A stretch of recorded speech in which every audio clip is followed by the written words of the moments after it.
Lei nº 8.069, de 13 de julho de 1990. Estatuto da Criança e do Adolescente. Esse é mais um vídeo do canal Jus Concurso. Baixe o áudio e estude ouvindo em qualquer lugar. E não se esqueça de se inscrever no canal.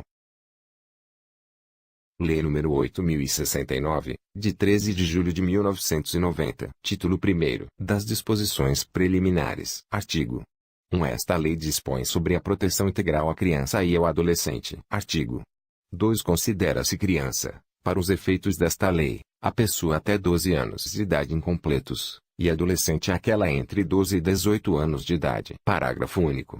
Nos casos expressos em lei, aplica-se excepcionalmente este estatuto às pessoas entre 18 e 21 anos de idade. Artigo 3º. A criança e o adolescente gozam de todos os direitos fundamentais inerentes à pessoa humana, sem prejuízo da proteção integral de que trata esta lei, assegurando-se-lhes, por lei ou por outros meios, todas as oportunidades e facilidades, a fim de lhes facultar o desenvolvimento físico, mental, moral, espiritual e social, em condições de liberdade e de dignidade. Parágrafo único.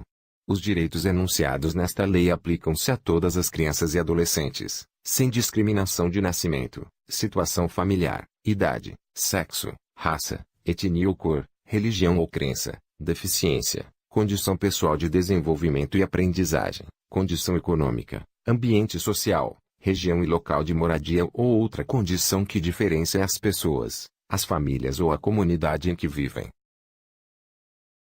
Artigo 4º. É dever da família, da comunidade, da sociedade em geral e do poder público assegurar, com absoluta prioridade, a efetivação dos direitos referentes à vida, à saúde, à alimentação, à educação, ao esporte, ao lazer, à profissionalização, à cultura, à dignidade, ao respeito, à liberdade e à convivência familiar e comunitária. Parágrafo único.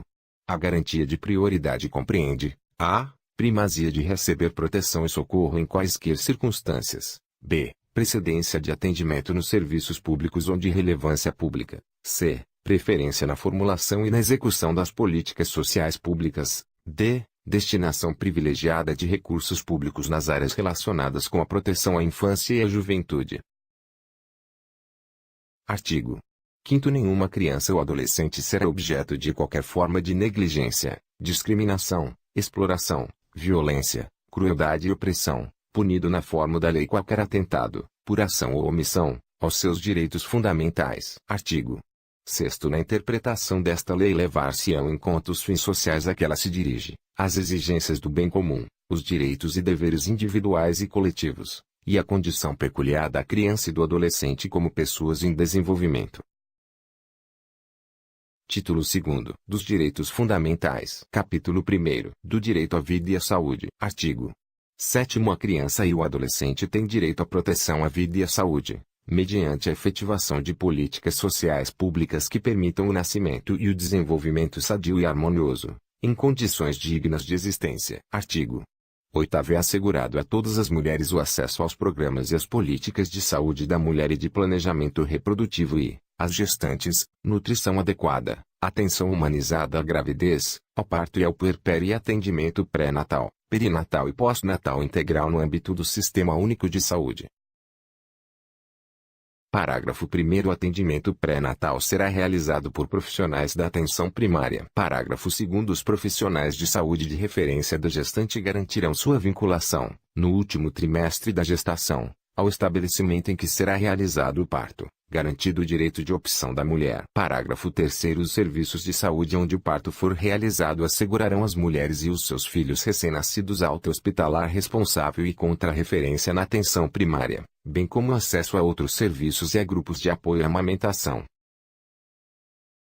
Parágrafo 4º. Incumbe a um poder público proporcionar assistência psicológica à gestante e à mãe, no período pré e pós-natal, inclusive como forma de prevenir ou minorar as consequências do estado puerperal. Parágrafo 5º. A assistência referida no parágrafo 4º deste artigo deverá ser prestada também a gestantes e mães que manifestem interesse em entregar seus filhos para adoção, bem como a gestantes e mães que se encontrem em situação de privação de liberdade. Parágrafo 6º. A gestante e a parturiente têm direito a um acompanhante de sua preferência durante o período do pré-natal, do trabalho de parto e do pós-parto imediato.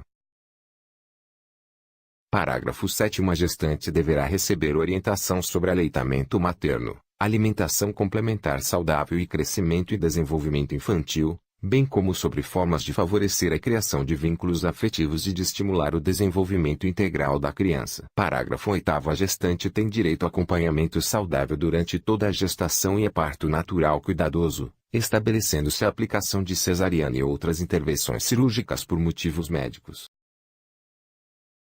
Parágrafo 9º. Atenção primária à saúde fará a busca ativa da gestante que não iniciar ou que abandonar as consultas de pré-natal, bem como da puérpera que não comparecer às consultas pós-parto. Parágrafo 10.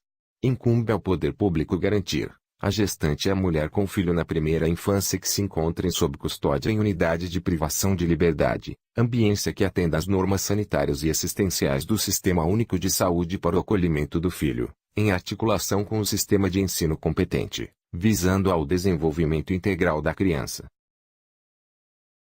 Artigo 8º-A. Fica instituída a Semana Nacional de Prevenção da Gravidez na Adolescência, a ser realizada anualmente na semana que incluir o dia 1º de fevereiro, com o objetivo de disseminar informações sobre medidas preventivas e educativas que contribuam para a redução da incidência da gravidez na adolescência. Parágrafo único. As ações destinadas a efetivar o disposto no caput deste artigo ficarão a cargo do poder público, em conjunto com organizações da sociedade civil, e serão dirigidas prioritariamente ao público adolescente. Artigo 9º. O poder público, as instituições e os empregadores propiciarão condições adequadas ao aleitamento materno, inclusive aos filhos de mães submetidas à medida privativa de liberdade. Parágrafo 1º. Os profissionais das unidades primárias de saúde desenvolverão ações sistemáticas, individuais ou coletivas, visando ao planejamento, a implementação e avaliação de ações de promoção, proteção e apoio ao aleitamento materno e alimentação complementar saudável, de forma contínua. Parágrafo 2º. Os serviços de unidades de terapia intensiva neonatal deverão dispor de banco de leite humano ou unidade de coleta de leite humano. Artigo 10.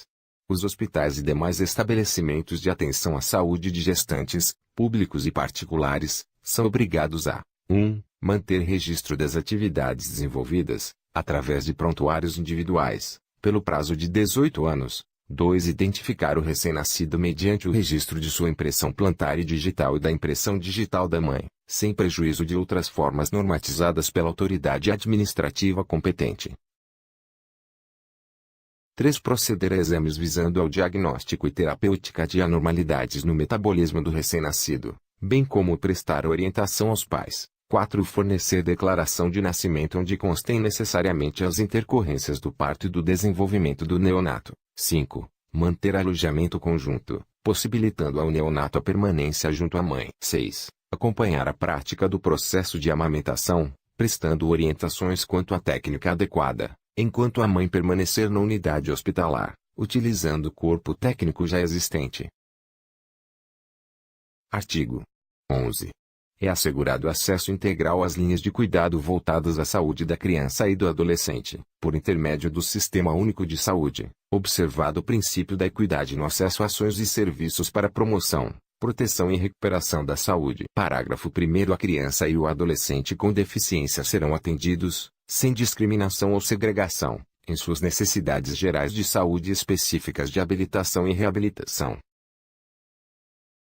Parágrafo 2º. Incumbe ao poder público fornecer gratuitamente, àqueles que necessitarem, medicamentos, órteses, próteses e outras tecnologias assistivas relativas ao tratamento, habilitação ou reabilitação para crianças e adolescentes, de acordo com as linhas de cuidado voltadas às suas necessidades específicas. Parágrafo 3º. Os profissionais que atuam no cuidado diário ou frequente de crianças na primeira infância receberão formação específica e permanente para a detecção de sinais de risco para o desenvolvimento psíquico, bem como para o acompanhamento que se fizer necessário. Artigo 12.